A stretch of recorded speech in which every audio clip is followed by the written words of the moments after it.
في الفيديو ده هنتكلم عن التاب بتاعت البلوجنز، ويعني نقدر نقول ان البلوجنز هي اهم تاب موجودة تقريبا في الوورد بريس، ويعني بطريقة مستمرة هنفضل اللي احنا نروح التاب دي كتير وننزل بلوجنز كتير.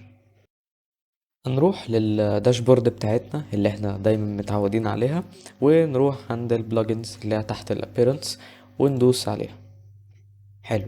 هنا في الانستولد بلجنز بيجيب لنا كل الاضافات اللي موجوده. طبعا يعني هو ما فيش غير الاليمنتور بس عندي اللي موجود دلوقتي، عشان انا ما نزلتش غيره. بس تعالوا اللي احنا نفهم الصفحه دي عامله ازاي. احنا عندنا بلجنز بيقول لك هنا اد نيو هنروح لها بعدين.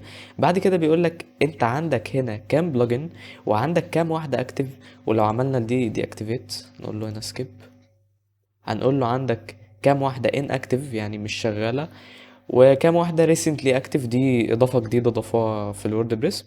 والأوتو أبديتس disabled كام واحدة الأوتو أبديتس بتاعتها مش متفعلة. عندنا هنا البلك اكشن لما بنيجي نختار مثلا بلجن، يعني حاول تتخيل معايا اللي احنا مثلا عندنا 5 بلجن. انا اخترت مثلا 3 هما كلهم معمول لهم دي اكتيفيت. انا اخترت 3 من دول وبقول له هنا بلك اكشن عندنا اكتيفيت دي اكتيفيت ابديت ديليت انيبل اوتو ابديتس ديسيبل اوتو ابديتس. فانا لو عايز مثلا عندي 5 بلجن معمول لهم دي اكتيفيت، ممكن اللي انا ادوس هنا مش هنا كده انا بحدد الاليمنتور لوحده. لو دوست هنا على طول وجيت للبالك اكشنز وقلت له هنا اكتيفيت، هيعمل لي اكتيفيت للبلجنز كلها. البلجنز السيتنجز اللي تحتيها بتختلف على حسب البلجن نفسها. يعني انا لو نزلت مثلا بلجن تانية هنلاقي اللي ممكن السيتنجز تبقى التانية دي اكتيفيت هي الاولى. جيت اليمنتور برو دي اكيد ليه علاقة بالاليمنتور. اللينكات اللي بتبقى موجودة تحت الاسم بتاع البلجن دي بتبقى مختلفة على حسب البلجن نفسها. بيبقى فيه هنا شوية معلومات الديسكريبشن، الديسكريبشن بتاع البلجن نفسها، والفيرجن. هنا الفيرجن ده مهم هنستعمله احيانا، والشركة اللي عملت البلجنز وفيو ديتيلز والدوكس ومش عارف ايه والفيديو توتوريالز. برضو بيبقى فيه هنا لينكات مختلفة على حسب الإضافة نفسها. نيجي بقى لحاجة مهمة جدا وهي الاوتوماتيك ابديتس. ليه احنا مفروض نعمل ابديتس او اللي احنا نفعل اوبشن زي ده؟ ما ينفعش عامة، دي قاعدة عامة، اللي انت تسيب بلجن اوت اوف ديت في الموقع بتاعك. ده ليه يعني كوارث كتير. اولهم وانا بشوفها اخطرهم اللي انت ممكن البلجن نفسها الورد بريس يتحدث والبلجن ما تحدثتش، فيحصل كونفليكت ما بين الاتنين والموقع بتاعك يقع بسبب اللي البلجنز مش بيتعمل لها ابديت اول باول. تاني اخطر سبب وهو الاختراقات. ممكن مثلا الديفلوبر بتاع البلجن بتاع الاليمنتور مثلا يكتشف اللي فيه ثغرة مثلا في الفيرجن 3.20.0 مثلا، فهو عمل باتش او نزل ابديت جديد للبلجن اللي هو 3.20.1. الابديت ده بيصلح الاختراق او الثغرة الامنية اللي كانت موجودة في الفيرجن اللي قبليه. فانت حضرتك انت لو سايب الابديتس تعملها مانيوال، ممكن اللي انت تنسى يوم يومين 3 والبلجن هتفضل بالفيرجن القديم ومنزلهاش الباتش بتاع التحديث اللي بيحل الثغرة الامنية.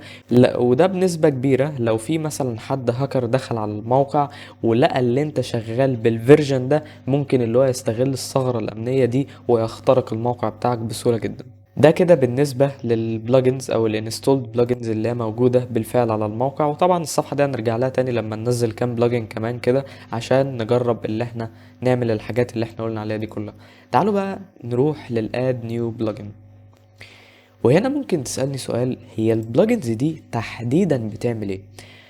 البلجنز دي انا عايز اقول لك يعني من غيرها الورد بريس ده ما كناش هنسمع عنه خالص. ليه بقى؟ احنا قلنا ان الورد بريس فيه حاجتين، السيمز وهي اللي بتديله الاشكال، وهنا بقى نيجي للبلجنز وهي اللي بتديله الفانكشناليتي، هي اللي بتدي للورد بريس الامكانيات الجبارة بتاعته. يعني مثلا تعالوا هنا في الاد نيو بلجن. طبعا احنا ممكن نعمل ابلود لبلجن لو هي عندنا، والكلام ده برضه هنرجع له بس بعدين. بس تعالوا نشوف البلجن او البلجنز اللي موجودة فعلا في الورد بريس المخزن بتاعهم يعني، ونشوف ايه الحاجات اللي عندنا. تعالوا نروح مثلا للبلجنز المشهورة ونشوف ايه هي.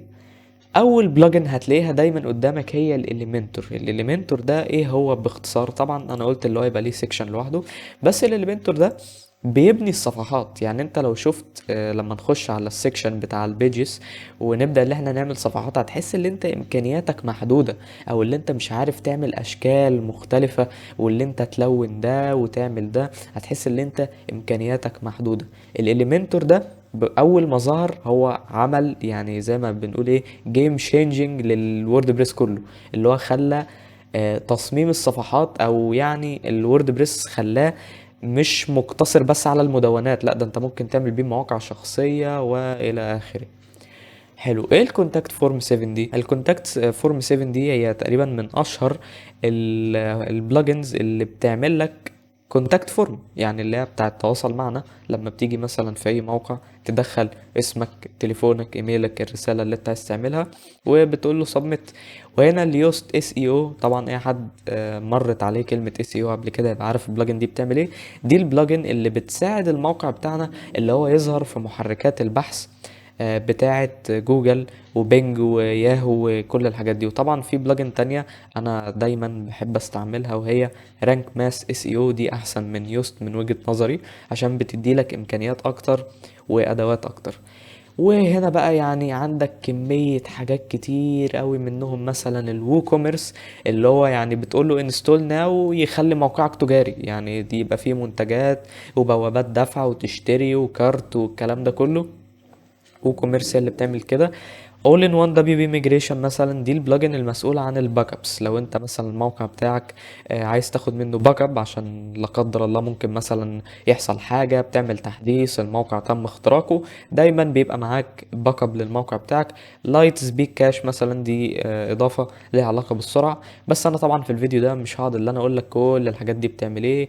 وورد ديفense سكيورتي، يعني وفي حاجات كتير جدا جدا جدا هنستعملها مع مرور الوقت في الكورس ده. بس يعني لازم تبقى عارف اللي انا عايز اقوله لك في الفيديو ده، ان الووردبريس فيه بلجنز كتير جدا جدا جدا. وكمان يعني انا عايز اقول لك في دول تقريبا ضعفهم بره بقى، في مواقع زي مثلا مواقع زي كود كانيون، ده برضو من نفس شركة سيم فورست او اللي هي انفاتو، يعني بيقدم لك بلجنز بريميوم بتعمل حاجات يعني احسن من الحاجات اللي بتعملها البلجنز الفري دي. كده باختصار البلجنز. تعالوا مثلا ايه نجرب اللي احنا ننزل الكونتاكت فورم ويوست وكوميرس و all in one WP migration ولايت سبيك كاش مثلا. يعني دي بس شوية ايه تجارب عشان نشوف البلجنز دي في يعني وهي معمول لها اكتيفيت بتبقى عاملة ازاي. هنستنى اللي هم ينزلوا كلهم. طبعا بعد ما ينزلوا كلهم انت مش هتيجي الواحدة واحدة تعمل لها اكتيفيت، لا ده احنا بقى تعالى نروح عند ايه الانستولد بلجنز، ونيجي هنا نعمل لهم select all. بص دي مختلفة عن اللي انا select بلجن فيهم. بس يعني ايه احنا هنعمل لهم select all ونقول لهم activate. كده احنا هنعمل لهم كلهم activate. دلوقتي انا عملت لهم كلهم activate. زي ما تلاحظ بقى في حاجات كتير اتغيرت. اول حاجة في هنا notification، وتاني حاجة انت اكيد خدت بالك منها ان بقى في حاجات تانية غير